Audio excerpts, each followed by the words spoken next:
Welcome back to Music and Mind, the interview series where I, Adam Ficek, speak with leading musicians about the intersection of music and mental health.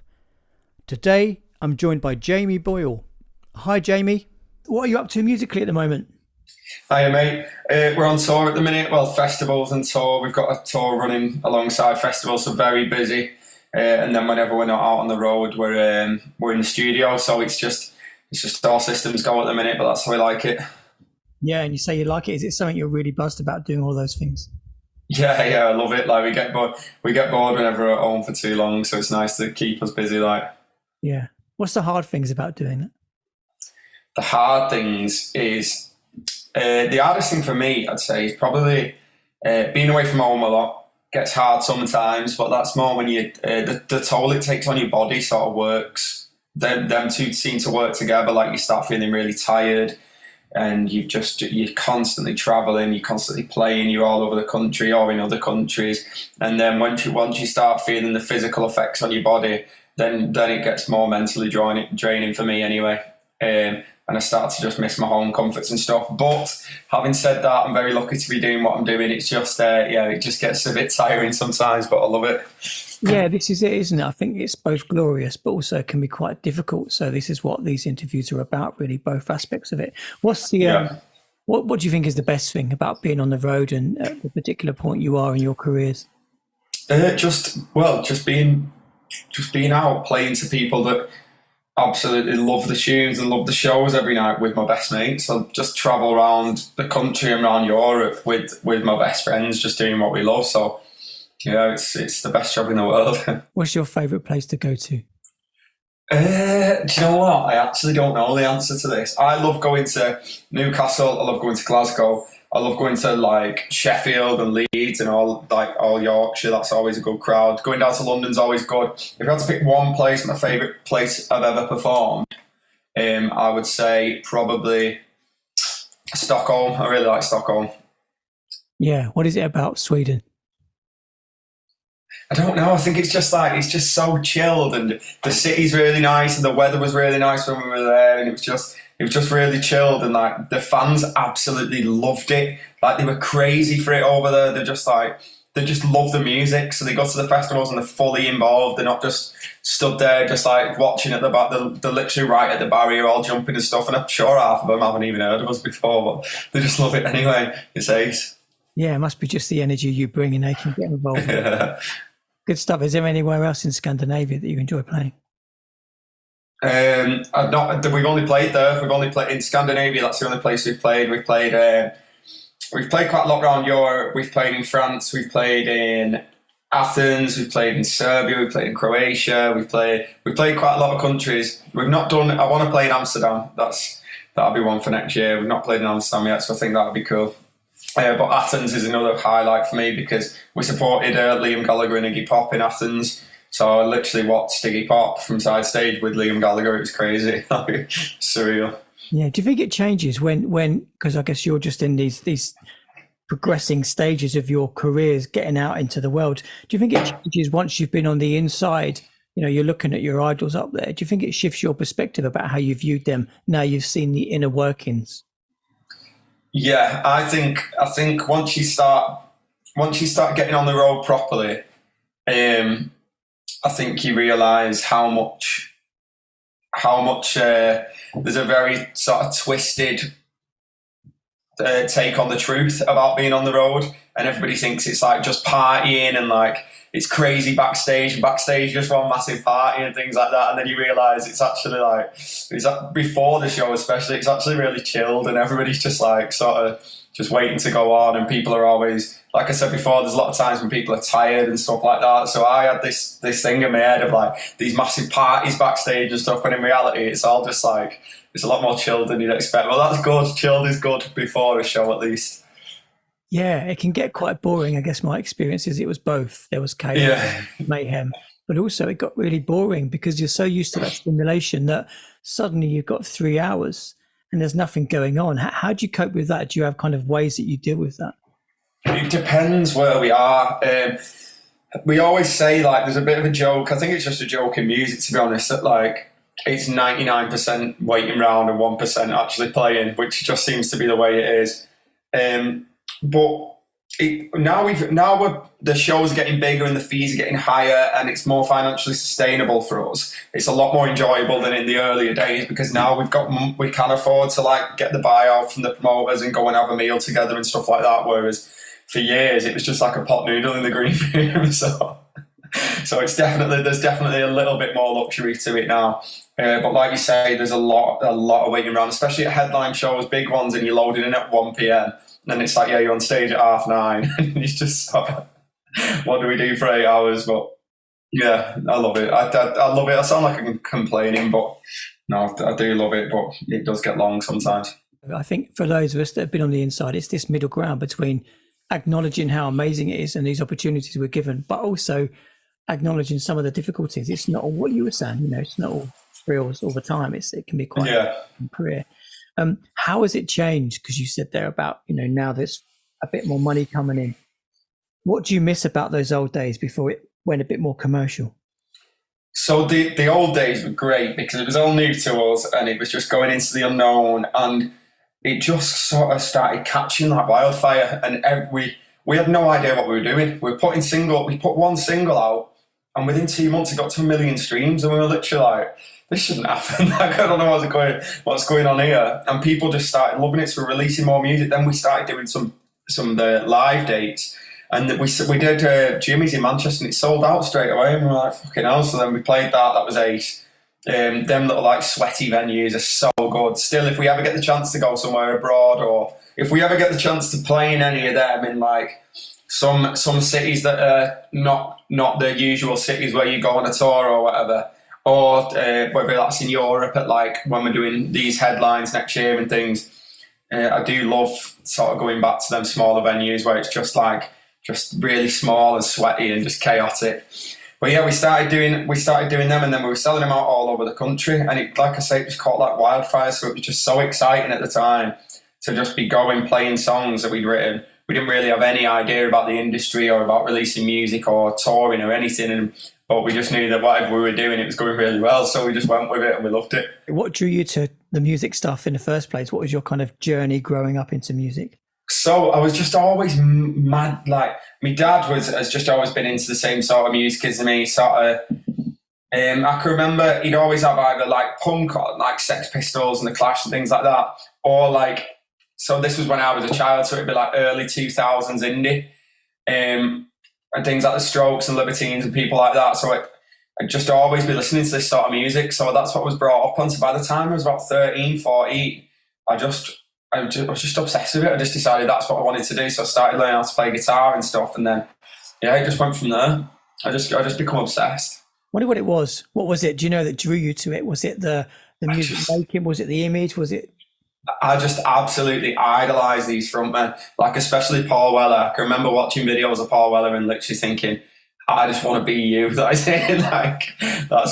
just absolutely, I thought they were the coolest people about. And I thought the effect that the music has on you, it's something that you can't experience with anything else, at least for me personally.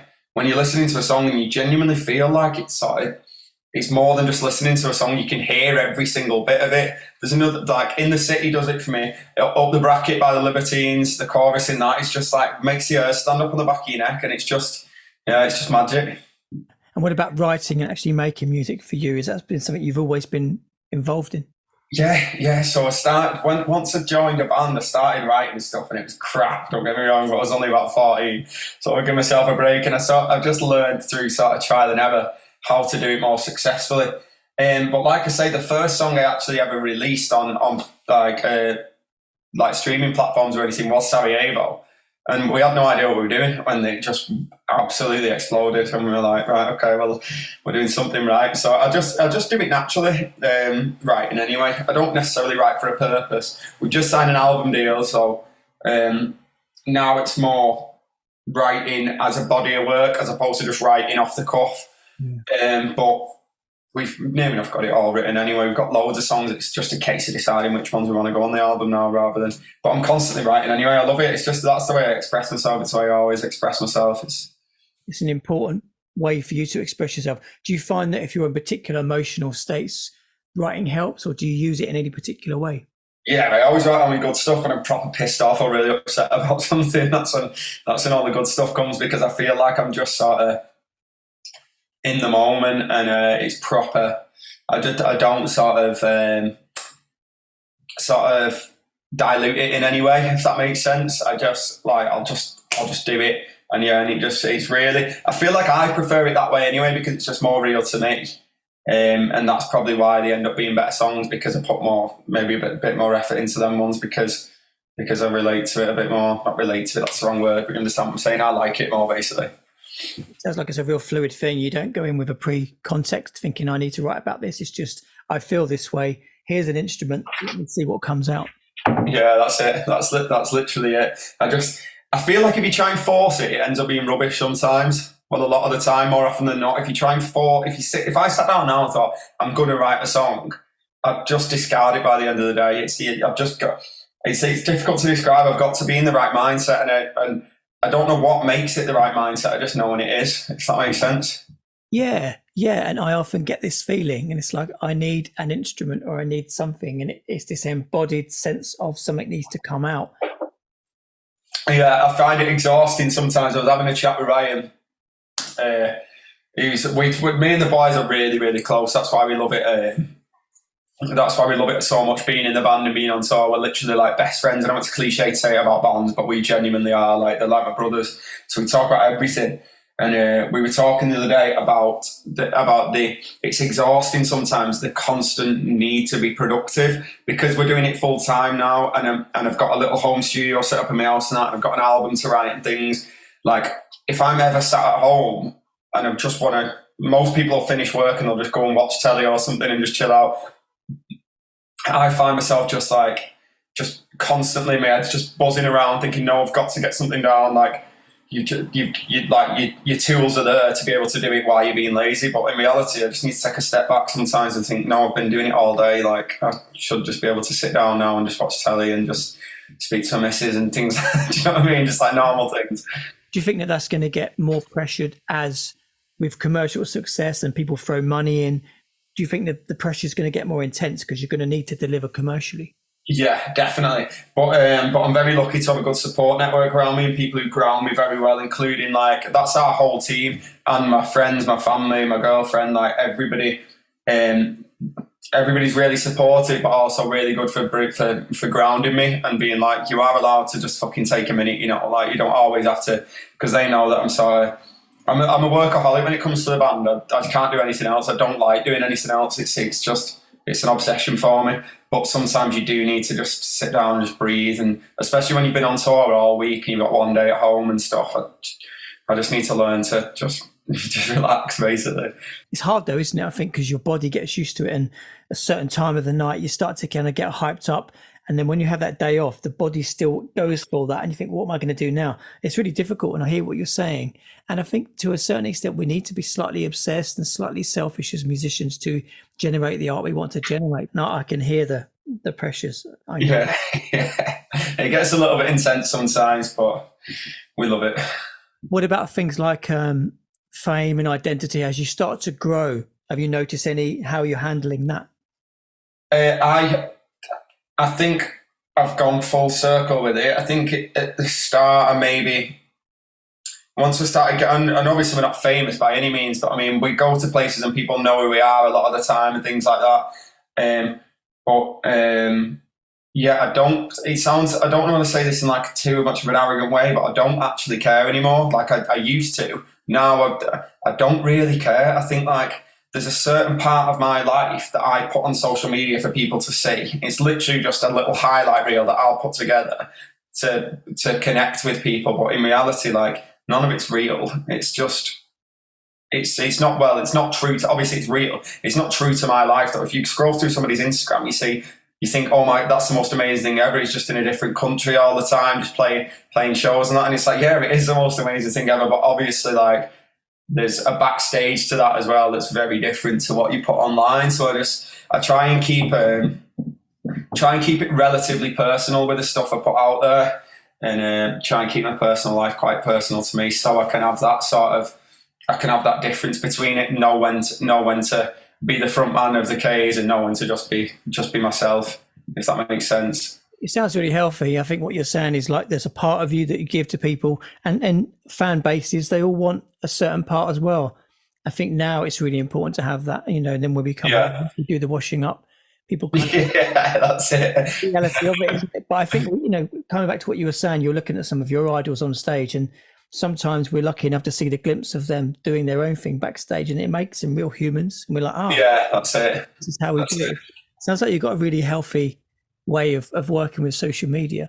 What about music yourself? Is there any particular songs or music you listen to when you're in certain moods or you want to be moved in a certain way emotionally? So I've got different playlists on Spotify, and I've got chilled ones, and then I've got my band ones where I'll just blast my head off with that most of the time. If I'm in the gym or I'm out walking or I'm just doing it, I'm in the van travelling to a show. And then I have different I go through phases with it, but not like day to day or week to week, literally hour to hour of what I'm fancying at the moment. But I do have such a wide net of stuff that I listen to. I listen to a lot of pop music. I listen to a lot of proper punk music. I listen to, sometimes I even find myself listening to rap or like UK rap, like Dave and people like that. And that's really not my sort of thing. But I just go through stages, like I say, and I just decide I fancy listening to this now. But most of the time at the minute, especially with all the travelling, I listen to a lot more chilled stuff than people might think I would with the nature of the music that we play. But yeah, that's just to try and drift off when I'm travelling most of the time, to be honest. Yeah, so you have different types of music for different, states. Yeah, definitely. Kind of bringing you back to the camaraderie of the band, and you were saying it's a really important element for you. Do you ever see a time when that wouldn't be the case, that you'd all be together? No, I don't think it'd work. I don't think it'd work. I can't imagine, because it is difficult being on tour. It's difficult being on the road. It's not easy, and not a lot of people are cut out for it. You have to be a certain type of person to be able to do it and be able to keep up with that lifestyle.